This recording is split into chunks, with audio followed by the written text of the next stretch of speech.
जी बिल्कुल, इस वक्त मैं एम्बेसी रोड के ऊपर मौजूद हूँ और ईरान के जो सुप्रीम लीडर हैं उनकी शहादत के बाद हमने देखा कि मुल्क भर में जहाँ जहाँ पर जो है वो अमरीकी सफारतखाने थे वहाँ पे जो है वो एहतजाज की कॉल दी गई। लेकिन इस वक्त हम रेड जोन की सूरत हाल आपको बताते हैं कि हुकूमत की जानिब से रोका गया है। जो शुरा हैं उन पर एहतजाज के जो शुरा हैं उन पर शेलिंग भी जो है वो की गई और अभी दोबारा जो है वो शेल गिरने की आवाज़ हुई है। ये आप देख सकते हैं कि बड़ी तादाद में ख़वातीन, बच्चे और मर्द इस वक्त यहाँ पर मौजूद हैं और कॉल दी गई थी कि पुरअमन मुजाहरा जो है वो किया जाएगा, लेकिन पुलिस की जानिब से फिर भी जो है वो शेलिंग जो है वो की गई। और अभी हम आपको मनाजिर जो है आगे चलते हुए दिखाते हैं कि यहाँ पे जो है वो बच्चे भी मौजूद हैं। ये छोटे बच्चे आप देख सकते हैं, ख़वातीन हैं, यहाँ पे बुज़ुर्ग भी मौजूद हैं और उनकी जानिब से यही कहा जा रहा है कि हम जो है वो पुरअमन तौर के ऊपर जो है वो एहतजाज कर रहे हैं। लेकिन फिर भी यहाँ पर जो है वो शेलिंग हमने देखा कि की गई। और अब से कुछ देर कबल वफाकी वज़ीर दाखिला मोहसिन नकवी भी यहाँ पर जो है वो आए थे और उन्होंने ये कहा था कि रेड जोन में दाखिल होने की इजाज़त जो है किसी सूरत भी जो है वो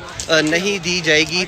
लेकिन शुरा बहुत बड़ी तादाद में, सैकड़ों की तादाद में यहाँ पर मौजूद है और इनकी तादाद में मुसलसल जो है वो इजाफा होता जा रहा है। पुरअमन एहतजाज की कॉल जो है वो दी गई थी, लेकिन फिर भी अमरीकी सफारत खाने के सामने जो है वो इनको जाने की इजाज़त नहीं दी गई। इनका यही कहना था कि हम अमरीका का जो सफारत खाना है उसके सामने जो है वो जाकर अपना एहतजाज जो है रिकॉर्ड करवाएंगे। और ये देख सकते हैं कि इस वक्त जो है वो सरीना चौक में बहुत बड़ी तादाद में कंटेनर्स भी जो है वो रखे गए हैं और यहाँ पे जो भी शुरा मौजूद हैं वो यहाँ पे यही कह रहे हैं कि हम अपना पुरअमन एहतजाज जो है वो यहाँ पे रिकॉर्ड जो है वो कराएंगे।